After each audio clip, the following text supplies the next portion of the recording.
Assalamualaikum warahmatullahi wabarakatuh. Okey, tahniah semua bagi sesiapa yang cuba untuk view video cikgu pada kali ini. Alhamdulillah. Okay, hari ini cikgu nak mula untuk mengajar kalian-kalian semua insan-insan syurga hari ini mengenai tajuk lemak. Janganlah kamu semua naik lemak sebab dah lama sangat tak sekolah.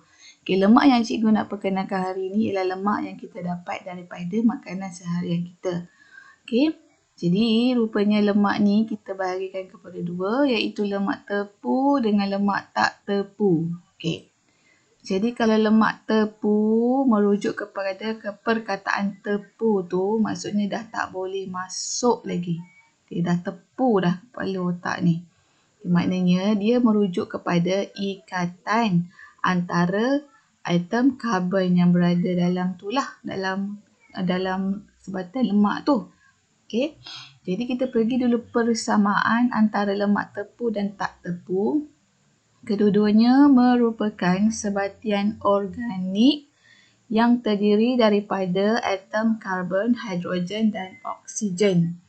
Okay, dia adalah sebatan organik terdiri daripada karbon yang terikat dengan atom hidrogen dan juga atom oksigen. Okay, semua macam tu lah dua-dua ni. Kemudian kita pergi kepada persamaan yang kedua. Lemak merupakan kelas makanan penting yang menyediakan tenaga dan haba. Jadi terutamanya pada ni lah negara-negara yang musim sejuk, contohnya dekat Antartik ataupun Europe lah, yang mana-mana negara yang dia punya suhu tu sangat sejuk, dia perlukan lemak sebagai penyimpan haba. Contohnya beruang kutub. Okay, beruang kutub dia perlukan lemak yang tebal lah dalam badan dia. Okay, kalau kita buka lapisan kulit dia, bawah ni ada banyak lemak. So lemak ni dia memberikan haba kepada beruang tersebut. Pada masa yang sama, lemak yang disimpan ni juga memberikan dia tenaga untuk dia bergerak. Okay, tenaga. Okay, macam kita manusia, kita lebih banyak guna karbohidrat sebagai sumber tenaga. Tapi kalau awak diet atau kita puasa, karbohidrat dah kurang dalam badan. Jadi badan kita akan menguraikan lemak. Sebab itulah orang yang puasa boleh kurus. Sebab lemak dalam badan tu diuraikan menjadi tenaga. Okay, kemudian kita pergi kepada perbezaan.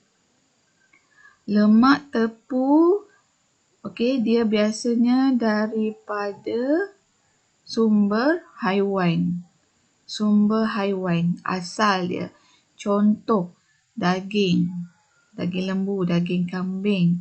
Tapi berbanding daging lembu dan daging kambing, daging lembu lagi banyak kandungan lemaknya berbanding kambing.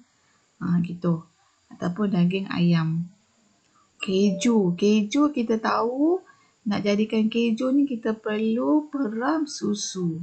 Susu yang basi itulah keju kan. Jadi susu tu asalnya daripada haiwan. Kemudian mentega. Mentega pun daripada titisan lemak haiwan. Okay, ini adalah contoh bagi lemak tepu. Jadi elakkanlah makan 3 perkara ni. Gitu. Okay. Kemudian ikatan antara karbon. Ikatan dia adalah ikatan tunggal. Inilah ikatan tunggal. Okay, dia satu saja ikatannya. Maknanya dia sudah tepu, dah tak boleh masuk dah. Siapa tak boleh masuk? Atom lain dah tak boleh masuk. Sebab dia dah tepu. Dia hanya ikatan tunggal sahaja. Okay, nisbah kandungan hidrogen dan oksigen dia lebih tinggi. Pada suhu bilik, lemak tepu dia membentuk pepejal. Contohnya macam mentega yang kita guna untuk sapu pada roti tu. Dia pada suhu bilik dia adalah pepejal lah, petak macam ni. Okay, takat lebu dia lebih tinggi. Maknanya kita perlukan haba yang tinggi, panaskan dengan suhu yang tinggi lah baru dia melebur. Kandungan kolesterol adalah lebih tinggi. Okay. Yang ni nanti yang kita akan highlight. Okay, keburukan dia. Okay, sebab apa kandungan kolesterol dia lebih tinggi dan apa kesan dia pada kesihatan manusia. Okey, habis tentang lemak tepu. Okey, kemudian kita masuk pula kepada lemak tak tepu. Okey, lemak tak tepu berlawanan dengan lemak tepu tadi, dia adalah berasal daripada sumber tumbuhan. Contohnya, minyak zaitun, minyak jagung, minyak kelapa sawit. Dia berasal daripada pokok kelapa sawit. Jadi minyak yang kita masak dekat dapur tu, minyak tak tepu lah, lemak tak tepu. Kenapa nama dia tak tepu? Okey, maksudnya dalam ikatan hidrogen dia tu, ikatan dia ada ikatan double bond. Dia ada ikatan double bond. Maknanya ikatan double bond tu masih boleh dibuka. Masih boleh dibuka menjadi satu ikatan lain lagi. Jadi dia masih boleh masuk lagi atom hidrogen yang lain. So tak tepu. Dia masih lagi ada tempat kosong. Tu nama dia tak tepu. Okey. Nisbah karbon dengan hidrogen dia lebih rendah. Dia adalah bentuk cecair. Memanglah botol minyak masak dekat dapur kita tu, dia adalah bentuk cecair. Okay, cecair pada suhu bilik dan takat lebur dia lebih rendah. Maknanya kalau awak panaskan dia, dia ambil masa yang sekejap sahaja untuk panas. Okay. Dan kandungan kolesterol dia lebih rendah. Maksudnya lemak tak tepu ni dia lebih sihat. Okay, maknanya kalau dalam kuali tu, awak panaskan minyak. Minyak ni sahaja kandungan kolesterol dia rendah. Tapi kalau awak guna minyak ni untuk bakar ayam goreng, kandungan ayam tu, lemak pada ayam ni yang menyebabkan kandungan kolesterol tu menjadi tinggi. Jadi awak kena pastikan ayam yang awak goreng ni, buanglah kulitnya ataupun buanglah lapisan-lapisan lemak dia tu. Barulah dia selamat daripada kolesterol yang tinggi. Sebab minyak ni sahaja kandungan kolesterol dia rendah sebab dia daripada lemak tak tepu. Okey, faham Okay, kita baca kenyataan kat tepi ni. Lemak tepu dikaitkan dengan peningkatan aras kolesterol. Kolesterol yang banyak dalam badan akan menyebabkan mendakan lemak terbentuk. Okay, ni nanti cikgu akan cerita macam mana mendakan lemak terbentuk di dinding arteri. Okay, mendakan lemak ni lah nanti yang akan menyebabkan penyakit darah tinggi ataupun hipertensi. Okay. Hipertensi akan menyebabkan penyakit lain lah, seperti lemah jantung. Lemah jantung. Kadang-kala dia juga boleh menyebabkan penyakit stroke ataupun angin ahmar. Seterusnya kita pergi slide yang kedua. Pada slide yang kedua ni, cikgu akan terangkan kesan pengambilan lemak tepu. Seperti yang cikgu dah terangkan tadi, lemak tepu dia mengandungi kandungan kolesterol yang tinggi. Kolesterol ni kalau dia sikit, dia adalah baik. Sebab dia diperlukan juga oleh badan kita. Yang cikgu nak cerita ni, jika pengambilan lemak tepu ni adalah tinggi ataupun lebih. Banyak sangat. Over. Semua benda tak boleh over. Kena bersederhana. Samalah dengan lemak. Macam awak lah. Kalau naik lemak, bahayalah tak masuk kelas. So, menunjukkan dah ada lemak lah dalam badan tu. Jadi untuk kolesterol yang berlebihan ni, bahayanya cikgu terang gini je. Cuba awak bayangkan sekarang ni, yang warna kuning tu, yang warna kuning ni adalah lapisan kolesterol yang terenam di dalam dinding arteri. Ini adalah arteri. Dalam bahasa Melayunya kita panggil salur darah. Yang membawa oksigen lah biasanya kalau arteri ni.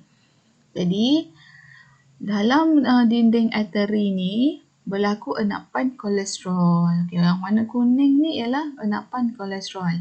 Yang tengah ni ruang antara dalam lumen. Dalam arteri ni kita panggil dia lumen. Macam pipe air kan. Lubang yang tengah tu kita panggil dia lumen. Jadi semakin banyak kolesterol terenap di dinding arteri, awak nampak warna kuning tebal kawasan ni, jadi lumen akan menjadi semakin sempit.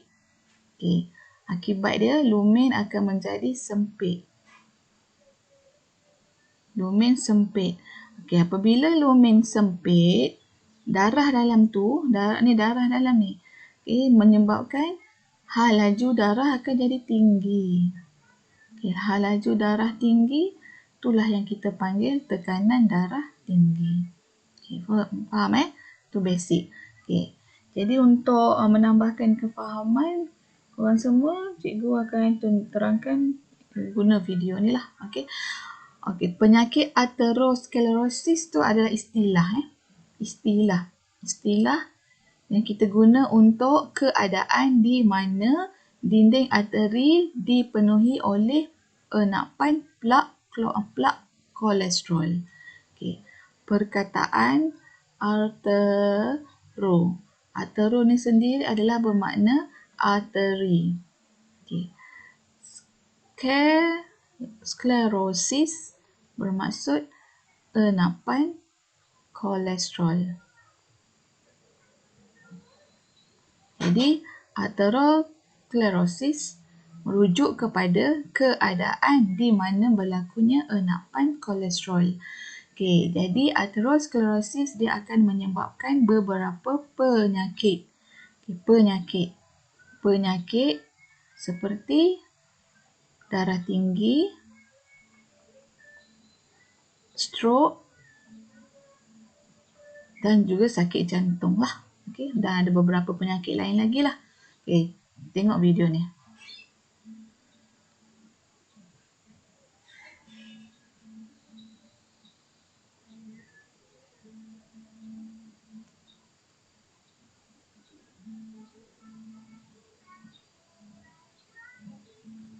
Loading pula dah. Tunggu sekejap Okay, sambil-sambil dia loading tu. Okay, tengok. Aterosklerosis. Aterosklerosis adalah penyakit kronik vaskular yang progresif, di mana plak akan berkumpul di dinding arteri. Plak mengandungi deposit kolesterol dan lain-lain lipid, kalsium, dan sel radang yang juga dikenali sebagai makrofag. Plak tersebut akan menimbulkan pelbagai komplikasi. Pertama, plak akan berkumpul di dinding arteri, di mana ia akan menyempit dan akhirnya menyekat pengaliran darah. Yang ni yang cikgu cerita tadi darah akan terkumpul dekat sini menyebabkan tekanan darah tinggi. Darah ni akan memberi tekanan lah kepada dinding arteri. So bila pergi check hospital guna alat tu untuk mengukur tekanan darah tu, jadi bacaan tekanan darah akan lebih tinggi lah daripada 120/80. Okey. Jadi tekanan darah kita akan lebih lah, mungkin akan jadi 80, 180 ke per dengan 70, mungkin akan pergi jadi 200 ke per dengan 60. Tu bacaan bagi heartbeat kita lah.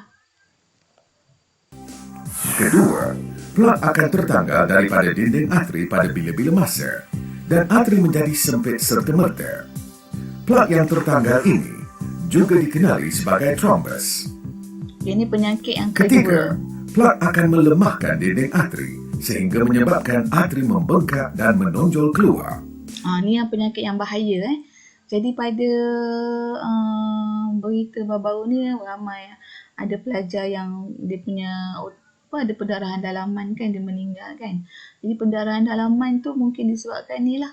Bila dinding arteri ni dia ada enapan kolesterol, jadi kolesterol tu dia menyebabkan dinding ni jadi lemah. Jadi bila dia lemah, dinding arteri ni akan mudah bocor. So bila dia bocor, dia akan menyebabkan bengkak berlaku di kawasan yang cedera ni lah, yang terluka ni. So bila bengkak ni lama-lama dibiarkan, macam asyik sakit kepala, lepas tu biarkan je, macam tak ada rawatan. Okay, ada lagi tekanan tinggi, ada lagi stres apa semua, ada lagi habit isap rokok apa semua tu tak buang. Lama-lama dia boleh menyebabkan pecah. Ia dikenali sebagai aneurisma. Pendarahan dalaman yang parah akan berlaku sekiranya aneurisma pecah. Bagaimana aterosklerosis terjadi? Banyak faktor yang menyumbang kepada terjadinya aterosklerosis, yaitu seperti berikut. Faktor genetik. Kecenderungan aterosklerosis untuk berlaku amat ketara di kalangan ahli keluarga. Sesiapa yang mempunyai keluarga terdekat, ibu bapa, adik-beradik, pakcik dan makcik yang mengidap aterosklerosis perlu menjaga kesihatan untuk mengurangkan risiko. Okay, maknanya kalau awak tengok adik-beradik awak ada, ayah awak, mak ke siapa-siapa pernah kena penyakit stroke ataupun ada serangan jantung ataupun ada darah tinggi, maknanya awak dah boleh detect bahawa awak ada mewarisi genetically benda ni ataupun kita kata kebarangkalian boleh mudah berlaku jangkitan ni lah. Dia bukan jangkitan, dia boleh berlaku keadaan ni. Dia mudah sikit lah berbanding orang lain yang tak ada sejarah keluarga. Jadi apa yang dia perlu buat? Kena jaga kesihatan dengan mungkin caranya ialah jaga pemakanan supaya tak ambil terlalu banyak lemak tepung. Ataupun kalau dia ambil sekalipun, katakanlah tak boleh elak ambil lemak tepung, kita counting balik dengan melakukan senaman yang kerap lah untuk singkirkan balik kandungan kolesterol tersebut. Tahap lemak yang tidak normal, lemak LDL yang tinggi dan lemak HDL yang rendah dalam darah ada kaitan dengan aterosklerosis. HDL tu high density lipid. LDL low density lipid. Tekanan darah tinggi, merokok, gaya hidup tidak aktif, berat badan berlebihan, diabetes. Okay. Ini semua adalah penyebab kepada aterosklerosis. Jadi, apakah langkah untuk mengawal atau mencegah penyakit ni kan? Awak macam mana nak buat ni? Jadi, elakkanlah benda-benda ni. Jadi, jaga tekanan darah, jangan terlampau tinggi. Maksudnya, elakkan stres, benda yang boleh buatkan awak stres. Okay, elakkan makan makanan yang terlampau banyak garam semua tu. Jangan merokok. Lepas tu, gaya hidup tu biar aktif. Berat badan jaga, biar berat badan tu ideal. Dan elakkan pemakanan yang mengandungi gula. Aterosklerosis selalunya boleh menyebabkan serangan jantung, angin ahma, kegagalan buah pinggang, dan aneurisma aorta. Aterosklerosis adalah penyebab utama kematian dan hilang upaya. Okay. Kemudian penyakit yang kedua yang disebabkan oleh kolesterol yang ni lah. Okay, gambar ni adalah menunjuk kepada gambar batu karang. Batu karang hempedu. Ini adalah batu karang pada hempedu yang akan menyebabkan jaundice. Dia akan menyebabkan jaundice tu adalah penyakit kuning, demam kuning. Macam baby tu. Okay, batu karang ni dia memang dia batu yang berada di dalam pundi hempedu. Kenapa dia jadi batu? Dia asalnya adalah kolesterol yang terkumpul yang terlampau lama dan termendap di bahagian hempedu. Lama-lama dia akan jadi kristal lah. Kristal tu batu. Jadi bila scan ataupun buat ultrasound memang awak nampak batu tu. So bila batu karang ni berlaku, hempedu ni memang sah-sah dah tak berfungsi lah. Hempedu ni dia akan tolong hati dalam menyingkirkan toksik. So bila hempedu tak berfungsi, hati pun takkan berfungsi. So bila hati tak berfungsi, bahan toksik akan berkumpul dalam badan. So bahan toksik tu akan menyebabkan jaundice. Okay, apa simptom jaundice ni? Pertama sekali, cek mata dia. Kalau mata dia kuning tu menunjukkan hati dia dah rosak. Okay, itu adalah penyakit. Kemudian kita pergi kepada slide yang ketiga. Slide yang ketiga, cikgu akan terangkan kebaikan kolesterol. Walaupun kita ingat dia macam buruk je banyak, tapi memang dia banyak yang buruk. Tapi dia ada juga kebaikan dia lah. Okay, yang pertama, kolesterol tu dia penting untuk menghasilkan batu hempedu yang ada di dalam yang berdekatan dengan hati dan perut. Ini adalah kedudukan hempedu kita. Yang ni hijau tu. Pada ayam kan dia ni hijau. Dia banyak fungsi dia pada pencernaan. Yang kedua, dia adalah struktur asas pada membran sel. Dulu kita belajar membran sel kan. Sel dia ada membran. So, untuk membina membran sel tu adalah kolesterol. Kalau kolesterol tak ada, struktur membran ni akan runtuh ataupun akan terurai. Bahaya juga kan. Okay. Yang ketiga, kolesterol membantu menghasilkan vitamin D pada kulit. Okay. So, pada waktu matahari bersinar, cahaya matahari Okay, dia akan kena kulit kita kan. So kalau kena kulit kita, kolesterol yang ada dalam badan kita tu dia akan tidak balas dengan cahaya matahari dan dihasilkan vitamin D. Vitamin D pentinglah untuk kulit bagi mengelakkan radang kulit ataupun kanser. Okay, itu sahaja untuk penerangan cikgu pada kali ini. Jadi cikgu harap kamu semua dah faham tentang lemak tepu dan lemak tak tepu, perbezaan dan persamaan. Yang kedua tentang penyakit yang disebabkan oleh keadaan yang dipanggil aterosklerosis. Okay, dan yang ketiga mengenai tentang kepentingan kolesterol. Okay, itu sahaja untuk hari ini. Assalamualaikum warahmatullahi wabarakatuh.